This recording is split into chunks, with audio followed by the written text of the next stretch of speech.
cas confirmés en Belgique. Le risque, c'est qu'il se répande partout en Europe. C'est un risque très élevé. En France, 2 premiers cas possibles de contamination au variant Omicron ont été identifiés. C'est une information européenne que vous nous révélez, Afsani Saboui. Oui, il s'agit de 2 voyageurs. Ils ont été testés positifs au Covid hier soir à l'aéroport d'Orly. Ils arrivaient d'Afrique du Nord et ils sont porteurs d'un autre variant que Delta. Pour savoir s'il s'agit d'Omicron, ce nouveau variant, il faut séquencer intégralement le génome du virus détecté chez ces personnes. Cette étape de surveillance est en cours à l'hôpital Henri Mondor à Créteil. Écoutez Christophe Rodriguez, il dirige la plateforme de séquençage. Aujourd'hui, nous avons 2 patients qui nous ont été adressés de l'aéroport d'Orly, qui sont positifs, mais qui ne sont pas des variants Delta.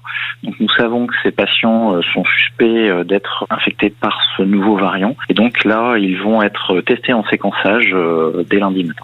Et les patients en question sont pris en charge pour éviter qu'ils ne transmettent ce variant. Donc on va dire que la politique du pire est appliquée. La politique du pire, comme un air de déjà-vu, malheureusement Afsané. De fait, l'OMS classe ce variant Omicron comme préoccupant.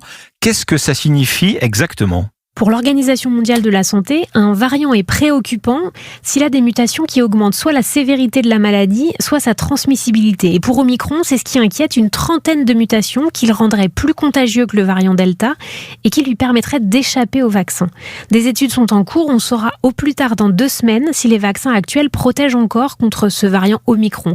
Et un autre élément qui inquiète, c'est qu'il a déjà commencé à traverser la planète. Il y a des cas recensés au Botswana, en Afrique du Sud, à Hong Kong, en Israël et en Belgique sur un voyageur en provenance d'Égypte. Ce qui signifie qu'Omicron circule déjà en dehors de l'Afrique australe.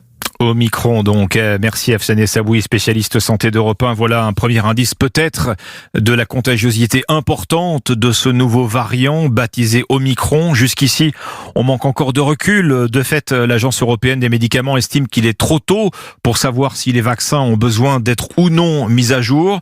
Pfizer-BioNTech planche déjà